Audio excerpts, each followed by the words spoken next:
السلام عليكم، أهلا بكم في حلقة جديدة من قناة كود بالعقل. الحلقة اللي فاتت عرفنا يعني ايه طابل وازاي ننشئها أصلا من البداية وازاي نوصل للعناصر الموجودة في الطابل، وعرفنا الفرق بينها وبين الليست. في الحلقة دي هنكمل كلامنا عن الطابل ونفهمها بشكل أوضح ونعرف الميثودز اللي نقدر نطبقها على الطابل وايه اللي ينفع نطبقه واللي ينفع ما نطبقوش. يلا بينا على حلقة النهاردة.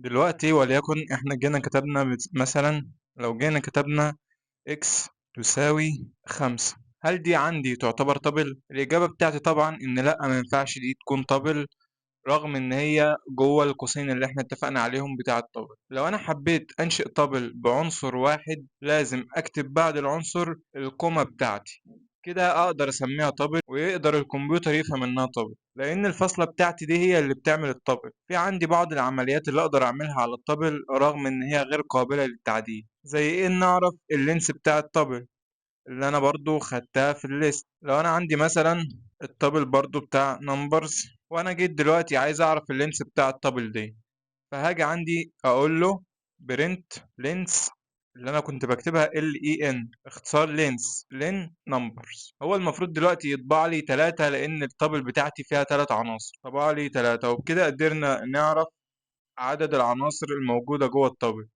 ايه تاني اقدر اطبقه على الطبل؟ اقدر كمان اعمل سيرش جوه الطبل بتاعتي. يعني انا عندي مثلا طبل تانية، خلينا نعمل دول كومنت كده، كنترول ظا اللي هي ظا بالعربي اللي موجودة عندي جنب الشيفت. لو انا جيت دلوقتي عندي طبل موجود فيها اسامي، انا دلوقتي عندي 3 اسماء جوه الطبل، او عندي عدد انا معرفوش لان هو اليوزر هو اللي هيدخل لي العناصر دي، فانا طبيعي مش هكون عارفها.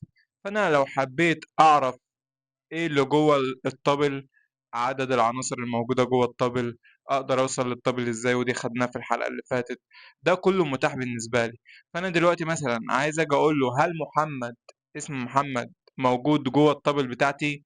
فانا في بايثون لغة قريبة جدا من اللغة الطبيعية اللي احنا بنتكلم بيها، فانا ببساطة جدا هاجي اقول له برنت، بس عشان يطبع لي الناتج هقول له محمد ده، محمد اللي انا عايز ادور عليه ده جوه، يعني ان طبيعي ان الطابل، اسم الطابل بتاعتي اللي هو نيمز، اسم الطابل بتاعتي اللي هو نيمز. فانا لو جيت عملت برنت دلوقتي المفروض يطلع لي ترو، لان هو فعلا محمد جوه الطابل بتاعتي زي ما انتم شايفين كده، طبع لي ترو. طب انا هاجي اكتب دلوقتي اي اسم واقول له هل الاسم بتاعي ده جوه الطابل؟ اكيد يعني هيطبع لي فولس، بس انا يعني بوريكم مثلا وليكن اي اسم، اي كلمة موجودة عندي، قال لي فولس مش موجودة في الطابل بتاعتي، وهي فعلا مش موجودة عندي في الطابل. دلوقتي انا لو عندي احداثيات مثلا اكس وواي، وعندي طابل فيها قيمتين، البوينت بتاعتي او النقطتين بتوعي، وفتحت القوسين بتوع الطابل، سوري نسينا، يساوي 10 20.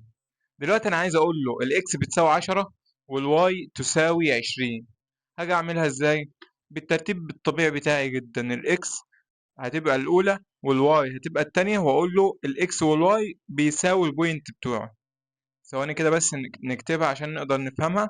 أقول له الإكس والواي يساوي القيم اللي في البوينت، القيم اللي في الطابل بتاعتي، الطابل بتاعتي اسمها بوينت. كده أنا لو جيت عملت برنت للإكس وبرنت للواي هيقول لي إن الإكس بتساوي 10 والواي بتساوي 20. طب انا لو عندي 3 قيم هاجي اقول له، لو انا عندي 3 قيم هنزود هنا مثلا قيمة ب60 مثلا، وعايز اقول له زد بتساوي 60، هاجي هنا زد رقم 3 يبقى اكتبها رقم في الترتيب التالي، كده هو حجز ان الزد بتساوي 60. طب لو انا اختلفت الترتيب بتاعه، مثلا جبت الاكس مكان الزد والزد مكان الاكس، يبقى الاكس هي اللي بتساوي 60 والزد هي اللي بتساوي 10. امور واضحه ومفهومه ما فيهاش اي حاجه. يعني لو انا عايز اعمل كاستنج او احول من التابل للليست او من الليست للتابل، فهاجي عندي اقول له مثلا نعمل اي تابل نسميها تي مثلا، اقول له 1 2 3. ده كده انا عندي طابل، القوسين بتوعي اللي انا عارفهم دول طابل. طب انا عايز حاجه احولها لليست، هعملها ازاي؟ هقول له ليست، هنا بقى ايه، اقول له حولها لي الليست.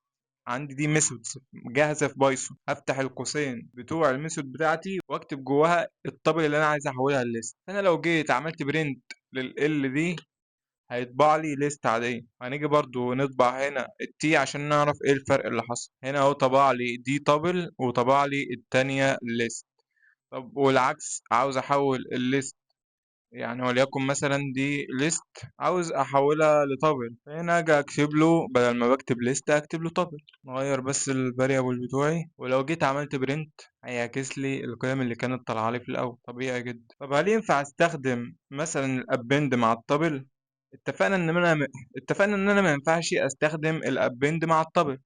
طب لو انا عايز استخدم الابند، هحولها الاول لليست وبعدين استخدم الابند معاها بشكل طبيعي. وبكده نكون وصلنا لاخر حلقتنا النهارده، يا رب يكون كلامي كان بسيط ومفهوم بالنسبه لكم. والحلقه الجايه ان شاء الله هنبدا ندخل في مواضيع مختلفه.